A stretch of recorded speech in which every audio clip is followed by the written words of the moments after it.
Як ви вбачаєте оцю російську, не знаю, спробу атакувати, коли можна, бити по цивільних в чергове, але тим не менш в оцих всіх міжнародних наших зусиллях, та й загалом вони ж відбуваються і без нас, але ми там причетні, що ми розказуємо, дайте ППО, ракети, як вийде, так вийде. І тим не менш ми розуміємо, що росіяни хочуть тиснути, і вони тиснуть. Так ось ця путінська, це істерика, чи це планомірний підхід, його чергова спецоперація Путіна? Що це?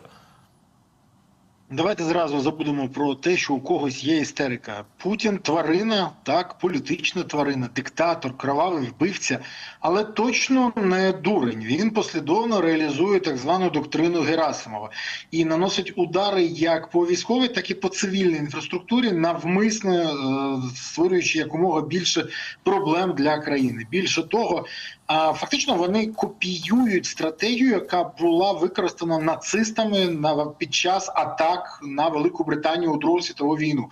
Тому тут нічого нового і не треба створювати себе ілюзії, що в нього якісь істерики. Ні, тут є трохи інше. Давайте відверто казати. Те, що ми зараз спостерігаємо, це те, що в Кремлі розуміють. Україну їм не перемогти, поки нам допомагає Європа. Тому вони почали грати в гібридну гру. Поясню. Поки ми отримуємо гроші, зброю, політичну підтримку, виробництво на європейських фабриках і підприємствах, які дають нам зброю, якщо додати сюди, до речі,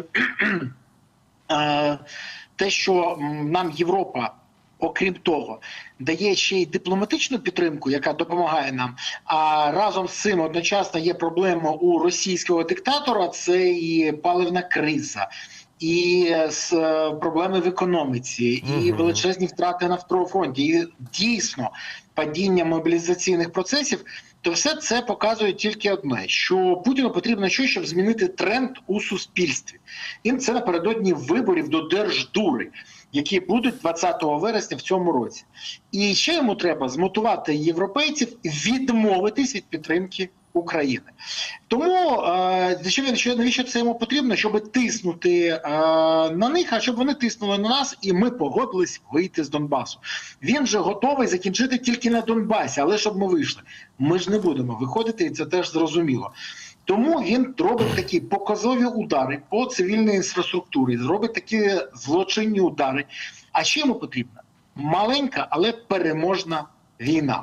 Бо тоді він вірить, що це дасть йому бажане. І тому вважається і експертами сьогодні, що росіяни можуть спробувати зіграти в цю гру, яка стане для них або катастрофічною авантюрою, або вдалим злочином. І є декілька варіантів розвитку події. Пане Бориславе, вони ж вже з нами зіграли в таку авантюру. Чи в них вистачить грати іще в одну? Дивіться. Я думаю, що ви не гірше за мене знаєте українські приказки «дурень думкою багатіє». І тому схоже, що Київ за 3 дні так нічого і не навчив Путіна, а страх перед погіршенням ситуації в Росії може дійсно підштовхнути його до спроби погратися в цю маленьку переможну війну. Більше того, якщо ви подивитесь, то зараз можна спостерігати, як європейці почали перекидати до сувалок, до країн Балтії свої підрозділи, військові підрозділи. Німці збільшили свій контингент в Естонії до 5000 людей. Нещодавно було 400. І так відбувається по всьому потенційному напрямку вирогідного удару ворога. Хочу звернути увагу, вони не пропонують готуватися до травневих шашликів.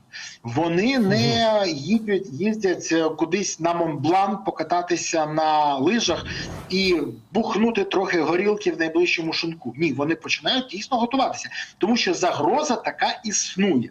А Путін таким чином може спробувати протестувати з одного боку НАТО, а з іншого боку сподівається, що дотиснуть таким чином європейців відмовитись від підтримки України. І тут треба ще зауважити. Декілька днів тому, я думаю, що ви чули це так, як і я, Сполучені Штати повідомили Польщу про те, що Росія може напасти вже найближчими місяцями. І, до речі, готує провокації проти ЄС. Там і напад під чужим прапором, там і дронові атаки, і імітація ударів для виявлення ППО, там багато чого є. Тому, ще раз кажу, європейці дуже серйозно до цього ставляться. А удари по Україні показують, наскільки він взагалі безпринципна і аморальна тварюка. Бо б'є навіть по цивільних. Бо жодної військової користі це не несе. Тому не треба намагатися переконати себе ілюзіями, що Путін це робить через істерику, Через яка... Ні. Це системний підхід, і тут може тільки одне – бити по Росії. Може навіть тими 3 тисячами ракет, які Зеленський обіцяв ще до кінця 25-го року, або збільшити кількість мідл-страйків і діп-страйків, і саме через це примушувати Росію до того, щоб вона почала все ж таки заходити в реальні переговори, а не імітувати бурхливу діяльність. Бити треба не тільки по НПЗ, по логістичним зв'язкам, треба бити по складах. Ви бачили, в нас горить наша ряпа і склади моя, Нова пошта і книжкові склади. На Росії є чому палати. Величезні склади Валберест і Озону повинні палати так само. А це говорить про те, що треба збільшити кількість цілей і географію нанесення ударів. І удари повинні бути не 300, не 600, 1000, 1500, але палати повинні по всій Росії. Тільки через економічний тиск і стабілізацію фронту можна примусити Путіна до дійсно реальних переговорів, які можуть наблизити кінець війни. Можуть. Але ж треба для початку їм відбутися, пане Бориславе. Ми стараємося, ми намагаємося. Ви за те, не буде переговорів без тиску. Якщо не тиснути переговорів на Путіна, не буде. Про нічого удари. не отримаємо. Я про удари. Ми стараємось, не так їх багато до слова, але вони є і успішні. На жаль, є і успішні удари і ворога. Пане Бориславе, і так чи інакше під цими ударами ми ще й торкаємося, коли їх немає, так, ні наших, ні їхніх, теми виборів. Навіщо нам цей політичний аспект, якщо війна триває і ці перемовини будуть, вони не будуть, ми їх не бачимо. Навіщо нам говорити про вибори в цей час, коли через тиждень ця тема зникає, а то й через 3 дні, коли відбулася атака така серйозна, і про це всі забувають. Але коли їх немає, піднімаються теми авторитетів, піднімаються теми рейтингів і так далі. Пане Сергію, почнемо з того, що будь-які переговори, реальні переговори починаються саме після максимальної ескалації військового конфлікту. Це перше. Друге, а те, що ми спостерігаємо зараз, це посилення своєї переговорної позиції. Україна посилює через удари по НПЗ і, наприклад, сьогодні палали завдяки силам безпілотних систем 2 танкера, які не довезуть вже бензин до Криму. З Азову, так. Росія б'є... в Азовському морі це було, але не довезуть же. Росія б'є по цивільних об'єктах, намагається просуватися в Констасі і знищує АЗС по Україні. Хочу звернути увагу на це, бо це варто не ігнорувати і не створювати собі ілюзію, що це просто випадковість. Ні. Росіяни почали системно намагатися створити штучну, так само, паливну кризу на лівобережній частині України. Тому тут треба розуміти, що відбувається. Це перше. Друге, навіщо нам з вами, пане Сергію, вам не потрібно, пані Юлії теж не потрібні ці вибори, і мені вони не потрібні. Вони потрібні насамперед тільки владі, яка хоче себе перепризначити. Перепризначити може себе, розуміючи, які зараз рейтинги, яка підтримка, що 67% українців хочуть зміни президента зразу після закінчення війни. Перепризначити можна тільки маніпулятивним шляхом, швидкими виборами і технологічними рішеннями.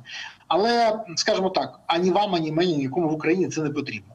Тому влада і намагається підолювати ці теми і намагається грати в це. Ще раз кажу, Україні потрібні вибори абсолютно в правовій площині після закінчення гарячої фази війни. Не раніше. Те, що зараз намагаються грати, це спроба Зеленського і його оточення намагатися перепризначити себе і цим унеможливити відповідальність за все, що вони скоїли. Від порушення Конституції до корупційних схем, від відповіді, хто ж такий Вова, для якого будують дім в династії, до відповідальності, так що ж то за двушечка на Москву і кому саме її передали.